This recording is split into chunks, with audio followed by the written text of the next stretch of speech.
with Nation's Restaurant News at the National Restaurant Association show in Chicago. A ton of digital solutions on display, but what you don't see are the complexities that have emerged as a result. Well, here to tell us how you can thrive in this digital world is Joe Reinstein with DRA. Hi, Diana. Well, what an exciting time considering the Digital Restaurant Association launched in April. Yeah. And just to back up, some of the solutions you offer to them and services range from public advocacy, That's right. technology solutions, Yes. And education. and education. That's right. And now you're here telling the world what you're offering. Exactly.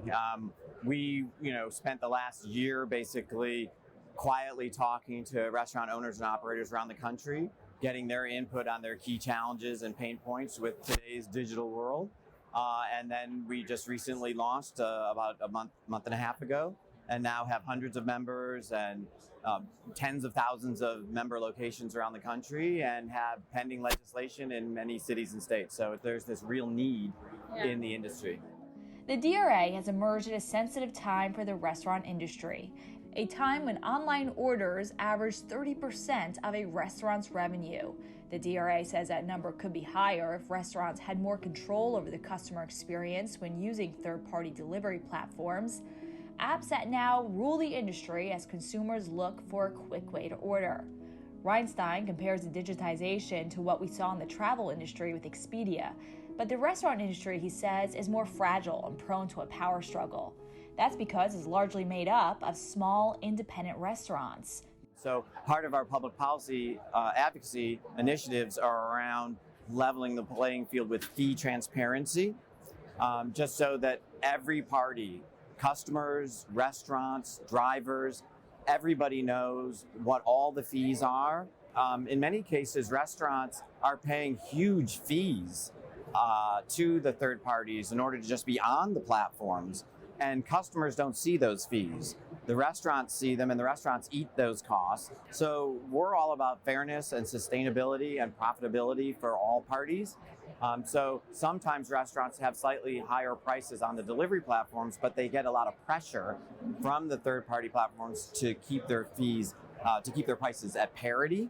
And that poses a problem for restaurants because then they're not profitable for every one of those transactions. So just back to transparency, if the customers knew what all the fees were, including what the third parties are charging, then they would understand the economics and why some delivery platforms are more expensive than others, and also that a lot of the dollars are going to the third party for the convenience of delivery, not to the restaurant. So now let's move to the data elements of this, the gold of today. How are you enabling restaurants to take more advantage of this data? We've all had an experience when the app tells us our food is at our door. We go to the door and it's not there.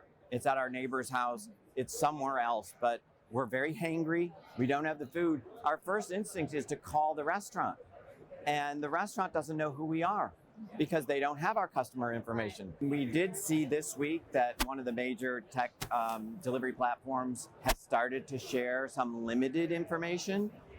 And so that is a great step forward in the right direction. I think it's partly because of the noise that we're generating on the topic, frankly. A technical question here, though, because there's so much sensitivity today about data privacy.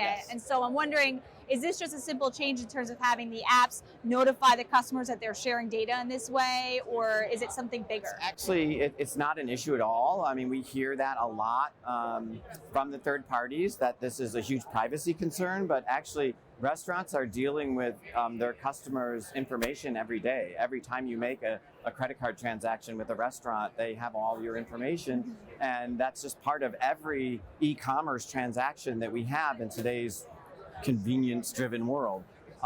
So it's really not an issue, and also restaurants don't need all the information. They need a name and a phone number. It's basic consumer information. It is not privacy violation. Okay, interesting. This is a look at a session Reinstein conducted alongside Google at the National Restaurant Association show. He says Google has a fairer ordering system than the delivery apps because of the way it ranks the restaurants, and because orders placed through Google are commission-free. Clearly, a lot of great work you're doing here. How can restaurants get more involved and utilize your services? Well, we can only be effective if we are actually speaking on behalf of the collective industry. So everyone should join the Digital Restaurant Association immediately. Right now, it's actually membership fees are waived for a very limited time. So I encourage restaurants to get on board quickly. And so we can all work together to get fee transparency, to get customer information sharing, to get alcohol available for takeout and delivery, all the things that restaurants need to succeed in the digital world. And it's been a lot of fun so far.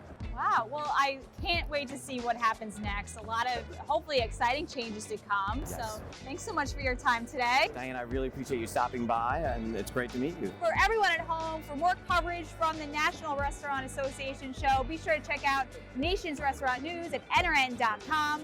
I'm Diana Blass, signing off here in Chicago.